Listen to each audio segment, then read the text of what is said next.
안녕하십니까. 방송을 시작하겠습니다. 자, 오늘은 개인의 강력 매수가 있었습니다. 참 안타까운데 바닥에 가까울수록 개인들의 강력 매수는 오히려 지수가 더 하락을 그런 위험이 더 있다고 저는 보고 있습니다. 너무 안타까운 것은 개인의 기대감도 높아집니다만 이 파생이 안 좋아지고 있다는 거거든요. 지금까지 외국인은 어제까지 상방을 보고 있었습니다만 오늘 강력 하방으로 방향을 틀어놨습니다. 특히 현선물을 매도를 치면서 가장 중요한 파생의 방향성을 하방으로 열어놨고, 오늘 주식 선물도 대량 매도가 나왔고 선물도 매도, 특히 기관도 보시면 현물 매도, 특히 코스닥은 더 심각한데요. 기관의 강력 매도가 나왔습니다. 자, 지금 전방위적으로 개인 수급에 의해서 주가가 이제 크게 하락하고 있는데 거의 지금 무대책이라고 보시면 됩니다. 연기금은 별 의미가 없어요. 지수를 받쳐줄 때 연기금이 들어오면 같은 기관이 받쳐줘야 되는데 연기금의 단독 매수는 별 의미가 없다고 보시면 될 것 같습니다. 자, 너무 힘든 모습인데요. 특히 외국인의 이 파생이 하방으로 세팅이 되면 굉장히 위험합니다. 개인들은 하방으로 떨어지면 손실이 크게 나는 구조가 돼버리기 때문에, 자, 이제 내일부터는 정말로 위험한 구간에 들어갈 수가 있다. 또 다시 한번 예를 들어서 하락을 하면 개인이 또 투매가 나오지 않나, 개인적으로는 이렇게 보고 있습니다. 지금은 내일장을 전혀 예측을 할 수도 없습니다. 외국인도 어저께 상방 유지, 또 그 전날에는 또 하방, 어제는 상방, 또 오늘은 강력 하방, 이런 식으로 지금 하루하루 지금 바뀌고 있는데 전혀 예측이 안 됩니다. 지금 상황에서는 추세를 봐야 되는데 추세는 전형적인 지금 하락 추세입니다. 오늘 또 보시면은 주식 선물도 대량 매도가 있었고 선물도 3,300억, 특히 이제 기관 매도, 외인 매도, 이 양매도에 거의 취약점이 나오고 있고, 특히 이제 코스닥은 너무 심각한 수준에 지금 주가도 빠져 있습니다만 이 코스닥 레버리지하고 이 개인 수급하고 연계되어 있기 때문에 개인만 사면 코스닥 같은 경우는 기본적으로 주가가 하락을 하고 지수가 하락을 하고 다 떨어지게 되어 있습니다. 그래서 코스닥은 수급이 좌우되고 있고, 이게 전에는 이렇게 안 됐었는데 지금 이제 공매도가 이제 금지가 되면서 기관과 외인이 지금 이런 포지션을 몇 달째 지금 하고 있습니다.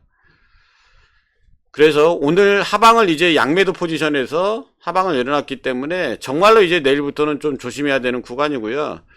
참 답답한 모습이 이어지고 있습니다. 물론 오늘의 이제 매도는 삼성전자가 주로 나왔죠. 610만 주 매도를 했고요. 프로그램도 520만 주로 오늘 아주 강하게 지금 최근에 매도를 했습니다.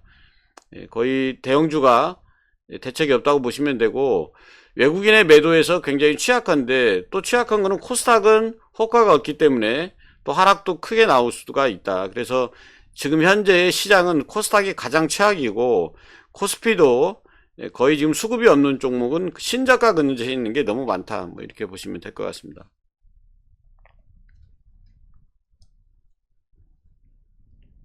자, 선물 지수로 보시면 지금 이게 코스피 지수입니다. 코스피 지수로 보시면 이 빗각을 어제 이제 세워놨고, 이 외국인의 입장에서는 어제 다시 이걸 돌려놨거든요. 근데 지금 다시 이거를 깼습니다. 오늘 추가 반등이 나와야 이게 지켜지는데 다시 깼습니다.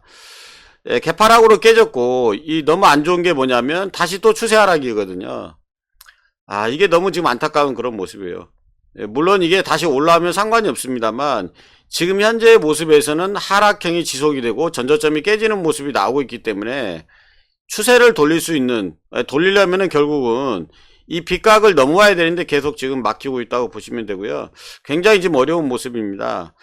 지금 생각에서는 반등이 나와야 되는데 개인의 매수로 지금 계속적으로 떨어지고 있다. 개인의 강력 매수가 지금 들어오고 있어요. 근데 저점을 잡을 때는 개인이 잡아주는 게 아닙니다. 기관도 잡을 수가 없거든요. 제가 여기서도 말씀드렸듯이 이 구간이 외국인이 올린 게 아닙니다. 기관이 올린 구간이 여기입니다. 그리고 여기서도 기관이 올렸고 외국인은 매수에 소극적이었고, 여기서도 하루 빼고는 이게 기관이 방어를 한 거기 때문에 외국인의 수급이 관여가 되지 않았습니다. 외국인의 수급이 가장 강력하게 들어왔던 것은 요날 빼고는 없었거든요.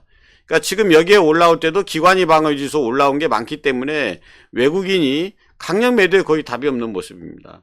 상승할 때는 매수를 적게 하고 하락할 때는 매도가 많이 나오고 전형적인 지금 하락 추세, 이 각을 넘지 못했기 때문에 계속적으로 지금 하락 추세입니다. 방법이 없습니다. 외국인의 수급이 들어와야 되는데 외국인의 수급이 없이는 지수 바닥과 반등이 나오기가 어렵다. 이렇게 보시면 될 것 같습니다. 자, 선물지수도 보시면 똑같은 모습입니다. 자, 빗각을 어제 세워놨고 추가적인 반등이 나와야 되는데 21선 위에서만 놀면 되는데 다시 이게 또 하락이 나왔습니다. 개파락이 나와버렸어요. 굉장히 좀 아쉽죠.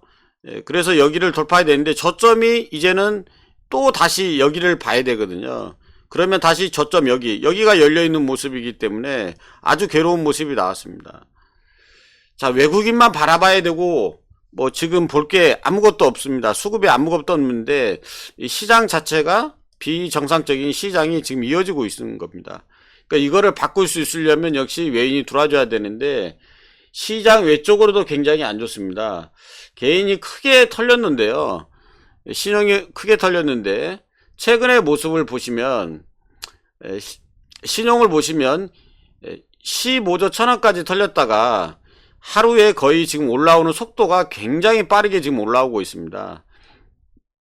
12월 13일자로 보시면은 800억 정도 올라왔고 그 다음에 1200억 1200억 정도 올라옵니다. 17일자 1200억 그 다음에 16일자 1200억 800억 그래서 빠르게 지금 신용이 올라오고 있는데 이 올라오는 와중에도 보시면은 개인의 매수가 계속적으로 강력하게 들어오고 있다는 겁니다. 근데 이게 신용을 빼면은 거래량에 비해서 지금 신용은 많습니다. 그러니까 거래량에서 신용을 따로 빼고 보면 거래량 대비 굉장히 많고 그 다음에 중요한 거는 또 매수 대비 신용이 높고 거래량 대비 신용이 높은 거죠. 이게 이제 가장 안 좋은 모습이거든요. 그러니까 매수할 때도 신용이 높고 거래량에 있어서도 신용이 높고 결국은 매도 매수를 끝나고 보면은 신용 비율이 높고 근데 그게 너무 높다는 거죠. 이것도 비정상적입니다. 지금 시장에서 볼 수 있는 것은 역시 선물지수는 외인이 장악을 합니다. 선물은 절대적으로 외인의 도움 없이는 반등이 어렵고 이거는 기관도 안 됩니다. 금융투자도 이 하락 구간에서 금융투자도 크게 손실이 났기 때문에 선물의 영역은 절대적으로 외인이 우선인데 외인이 이거를 돌려줘야 되는데 결론은 외인이 돌려주질 못합니다. 빗각에서 다시 개파락. 자, 미장 같은 경우는 선물옵션 동시만기에 5천조에서 8천조입니다. 미국은 선물옵션 동시만기가 기본적으로 요즘은 금액이 더 커져 가지고요 7천조에서 8천조가 걸린 금액이 거래가 됩니다. 그러면 미장 같은 경우는 기본적으로 반등을 주는 이유는 뭐냐면 돈이 들어와서 빠르게 떨어지더라도 반등이 줍니다. 자, S&P 500이 파생에서 제일 중요한데 자, 이렇게 떨어졌습니다만 워낙 많이 떨어졌어요. 워낙 많이 올랐습니다. 죄송합니다. 워낙 많이 올랐는데 조정은 이때 한 번 나왔거든요. 나머지 조정은 일반적인 조정이고요. 그러면 지금 여기에서 마무리가 되냐? 모릅니다. 금액이 거의 7천조에서 8천조이기 때문에 많이 올라서 차익 실현 욕구가 나올 때입니다. 이 구간은. 그래서 이 이격과 갭이 있기 때문에 나스닥 같은 경우도 보시면은 굉장히 이격이 높거든요. 여기도 이격이 제일 높았고 조정이 나왔습니다만 이거는 많이 상승한 거에 대한 이격 조정이거든요. 그리고 여기서는 선물옵션 동시만기가 금요일에 있기 때문에 차익 실현 욕구가 나올 수가 있고 변동성이 나올 수 있는 구간이다. 그래서 어제 세게 나왔습니다. 파월의 발언은 크게 의미가 없다. 전에 나왔던 뉴스입니다. 그러니까 관세를 붙이면 물가가 당연히 올라가겠죠. 그리고 이 관세가 결국은 물가를 끌어올리면 인플레이션 효과가 나고 결론은 금리 속도를 조절한다. 그러니까 사회에서 이외로 트럼프가 됨으로써 기존에 이제 그런 사회에서 이외로 연준 파월 의장이 요거는 발표를 했는데 이거는 그렇게 중요한 게 아니거든요. 점도표에서 이게 뭐 크게 중요하진 않다. 4번에서 내년 점도표 2번이다. 요건 중요하지 않지만 요게 새로운 내용이냐 새로운 내용으로 나와서 이게 떨어졌냐 이건 아니거든요. 전에 나왔던 내용이고 누구나 예측 가능한 그런 모습인데 오히려 이거를 더 크게 해서 여기서 차익 실현 빌미를 여기서 마련한 겁니다. 그러면 어디까지 조정을 줄지는 모릅니다. 이격이 제일 높기 때문에 그래서 지금에서 모습에서는 추가적인 하락이 나올지 더 올라갈지는 모르지만 기본적으로 60일까지는 열어놔야 되지만 이격이 워낙 세기 때문에 차익 실현 물량이 나옵니다. 그런데 이게 금액이 워낙 크기 때문에 미국 시장은 돈이 계속 들어가기 때문에 이렇게 빠르게 극복하고 또 이걸 또 빠르게 갑니다. 그래서 지금의 모습에서 국장과 연계되는 것은 의미가 없다. 국장은 그냥 수급만 좌우됩니다. 개인들이 사는지 개인들이 파는지, 자 여기서 개인들이 지금 사는지 외인이 선물 장악을 해서 밑에서 세팅을 해서 올리는지, 여기처럼 기관이 올리는지, 요게 중요한 겁니다. 선물을 장악하려면 개인들이 장악을 해서 올려줘야 되는데 외국인들이 장악을 해줘야 되는데 외국인들이 장악을 하지 못하니까 결론은 외국인들이 여기서 다시 개인의 매수 들어오니까 반대로 갑니다. 너무 아쉬웠던 것은 뭐냐면 이게 만약에 떨어지면, 만약에 이 선물 지수에서 외인이 지금 열어놨습니다. 자 지금 여기가 310포인트인데, 자 여기가 310을 먹고 여기가 300 정도로 봅시다. 그러면 여기가 300 있고 310 있는데 이게 만약에 열어놨어요. 그러면은 외국인이 하방으로 세팅을 먼저 하고 지수가 떨어집니다. 지수가 먼저 떨어지는 경우는 없어요. 자 여기까지는 외국인도 용인할 수 있는 범위 내에요. 크게 문제될 건 없습니다. 다만 여기서 만약에 이게 떨어진다면 외국인들이 세팅을 하고 떨어집니다. 그러면 결국은 지수가 떨어질 때 외국인이 수익이 나겠죠. 그러면 요게 손실이 누가 크게 나냐, 개인이 떨어졌을 때 크게 손실이 또 납니다. 개인이 또 분배도를 늘리고 있습니다. 이게 가장 안 좋은 지금 모습이고요. 이건 무한 손실 모습이기 때문에 가장 안 좋다. 그리고 수급도 지금 강하게 들어왔다. 좋을 게 단 하나도 없습니다. 그러니까 오늘 보시면 뭐 주식 선물도 대량 매도가 나왔고, 뭐 달러는 지속적으로 높고 있고, 개인의 기대감은 뭐 코스피 8,000원, 코스닥 1,400원, 투매나오고 또 사고, 투매나오고 또 사고, 무한 반복에 이런 모습이고, 또 옵션은 품매도가 들어, 양매수가 들어오면 차라리 좋은데 오히려 지금 품매도가 들어온다.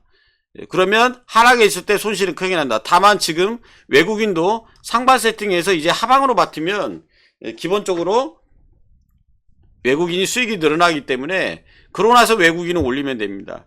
자 지금까지 투매가 나와서 신용이 15조 1000억까지 내려왔습니다만 하루에 1200억씩 빠르게 지금 늘어납니다. 속도도 빠르고 개인들이 밑에서 신용 올라오는 속도와 함께 개인 매수가 늘어나는 가장 안 좋은 시나리오가 나오고 있습니다. 보통은 기본적으로 우리가 생각할 때는 V자 반등이 나오고 개인들이 들어오는 게 맞죠. 기본적으로 요 정도는 올라와줘서 들어오는 게 맞은데 지금은 여기서 외국인이 하루 매수하고 기관이 올려놓은 상태에서 외인은 매수가 없었어요.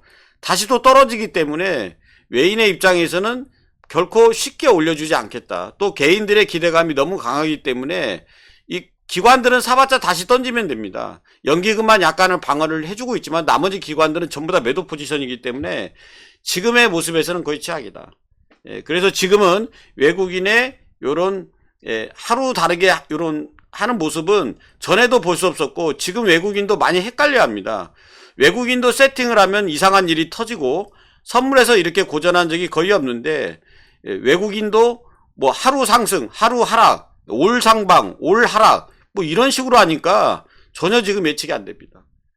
근데 이렇게 지금 외국인이 한 적이 별로 없다. 공매도가 있을 때는 지금 우리가 생각할 수 있는 것은 공매도가 이제 3월 30일날 재개가 되지만 우리가 지금 생각할 수 있는 것은 공매도가 낮을 때, 자 공매도가 이제 기간이 다가왔을 때 외국인은 매도를 쳐서 공매도 때 다시 사는 게 가장 최상의 시나리오입니다. 근데 이게 이점이 없어요. 그때까지 매도를 치냐 이점이 없습니다. 워낙 주가 밸류가 낮기 때문에. 그래서 외국인이 가장 좋은 시나리오는 공매도가 다가오는 시점에 현물을 줄여놓고 현물을 매수를 하면서 공매도를 치는 요 모습이 외국인의 가장 좋은 시나리오지만 지금 우리나라 밸류가 너무 낮고 너무 주가가 낮기 때문에 지금도 외국인이 마음을 먹질 않는다. 대신 개인의 수급이 절대적으로 좌우되는데 수급과 파생에 우선되는 것은 수급이 먼저 우선이죠. 그러면서 이제 파생은 바꾸는 거니까. 그래서 지금의 모습에서는 개인이 기대감이 너무 세다. 걱정스러운 것은 지수가 걱정이보다 바닥이 깨지면 안 되는데 오히려 개인이 너무 강하게 매수오고 또 이 풋매도를 매수오기 때문에 불안감이 서서히 지금 올라오지 않나 이렇게 보고 있습니다. 지금은 저점을 오늘로서 지금 열어놨다. 내일부터는 지수 하락에 대비를 하셔야 되고 외국인의 수급에 절대적으로 대비를 하셔야 됩니다. 외국인이 어떻게 움직이는지 또 선물이 매도가 나오는지 이 옵션이 어떻게 되는지 내일부터는 집중적으로 여러분들이 관심을 가지시고 지금은 조금 보수적으로 하셔야 됩니다. 위험한 구간에 진입을 했다. 이제 보셔야 되고 내일부터는 정말로 집중해야 됩니다. 감사합니다.